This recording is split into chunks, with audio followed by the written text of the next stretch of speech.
Hey guys, it's the Chad, and I'd like to introduce you to the newest member of the family, the 1969 C10 long bed. Now with the addition of this one, that'll make truck number 6 for the year. Now by far, she's the prettiest and most complete out of all of them I bought this year, which is pretty sad. But you know, I'm still gonna tear her apart and make her a donor. Why? Stick around and I'll tell you.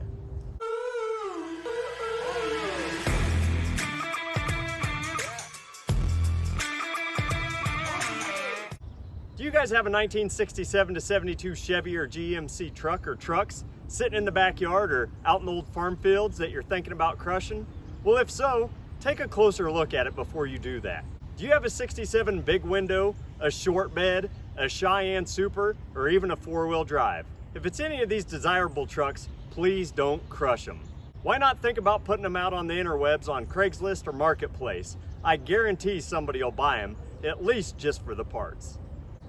Now I know we all have to make the tough decision of what are you going to do with your old truck? Are you going to keep it, sell it, part it out, or even crush it? Well, unfortunately, I think way too many people are sending their old trucks to the salvage yards or the crushers way too soon.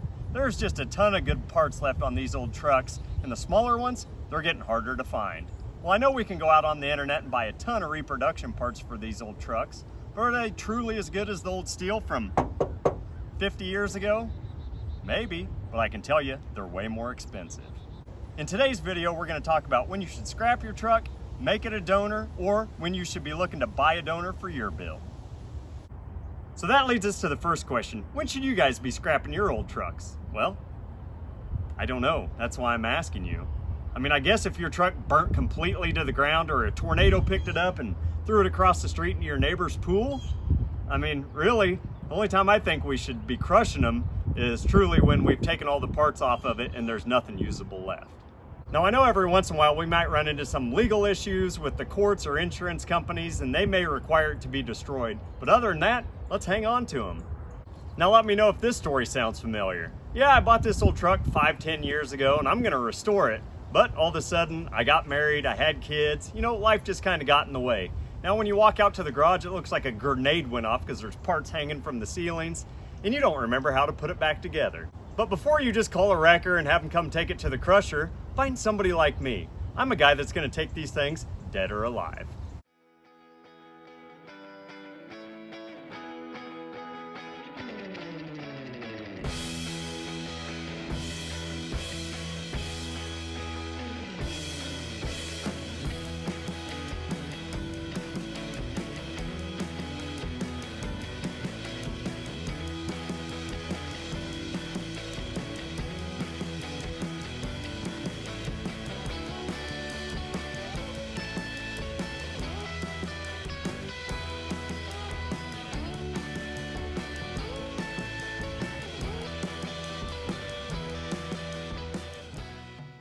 Now, like I told you guys before, this old 69, she is by far the prettiest and the most complete out of any of the trucks that I bought this year, but I'm still gonna strip her and make her a donor. Why? Well, let's take a closer look. So let's take a look at this old girl. Now, the main reason I bought this truck was for the bed. The bed on my 71's in pretty bad shape and this thing is just pristine. Now, I've got a hood. It's got the bumpers, the tailgate still. Again, it's just a great bed.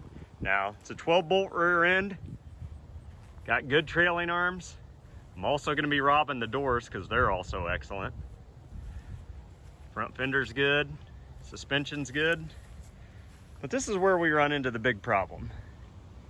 Yeah. Ouch. She took a huge front left hit. And there is just no way that I'm gonna be able to save her. Now, if you look, the frame should be right about here, not going whoop, but there is just a ton of good old parts left. This is an AC cab with a VIN number, power steering, power brakes. So after I, strip the parts off that I need, I'm gonna be able to go through and sell her as a donor again. Hopefully that can save some teenage boy and his dad a ton of money on their project. Now the main reason I bought the old 69 as a donor truck was for the bed. Now this is my 1971 that I'm gonna be building, and from 20 feet, she doesn't look too bad. She's got the normal dents and dings and, some weight reduction here and there, but unfortunately she's taken rear quarter hits on both sides, and it just happens to be right on the body line. Now somebody stuffed about a 1/4 inch of Bondo trying to hide it, but it's not good. Now I can spend a week or two of cutting all the bad rust out, putting patch panels in, and showing how bad I am at body work, but just replacing the bed's gonna save me a ton of time and labor. Now I'm just not gonna scrap this bed. I'll put it up for sale for a few $100 and somebody can put it on their old farm beater and it'll last another 50 years. Now we're all gonna have to make that tough decision of when are you gonna make your truck a donor?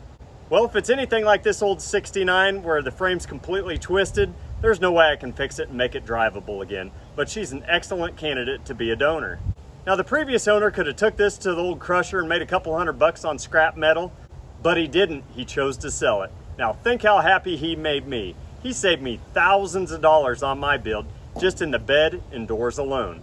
Now once I get done taking the parts off of it, again, I'm gonna sell it as a donor and somebody else is gonna be able to reap the benefits. Another reason why these trucks might be a good donor is because they have a salvage title. Maybe they've been stolen and recovered, they're missing a VIN number, or there's some type of titling issue that we just can't seem to resolve. But just because a truck's not street legal any longer, it doesn't mean that the parts still can't be.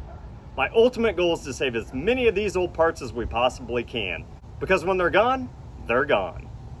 So that leads us to the next question. When should you guys be looking to buy a donor truck for your build? Well, that depends. Did you go out and buy one of those highly desirable old trucks, but it's in pretty bad shape?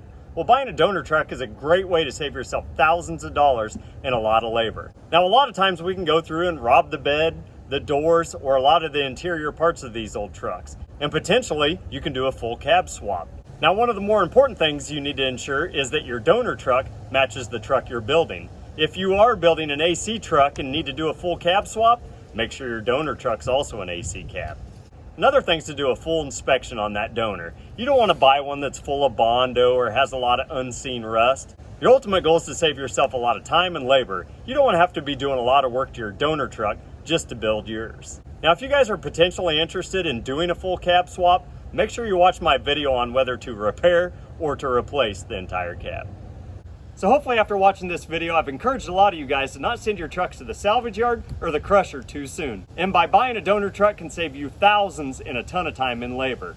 If you guys are getting value from my videos, smash the like button and subscribe. And type down the old clickety-clack if you've had success either making your truck a donor or buying one. I appreciate your time. Thanks for watching.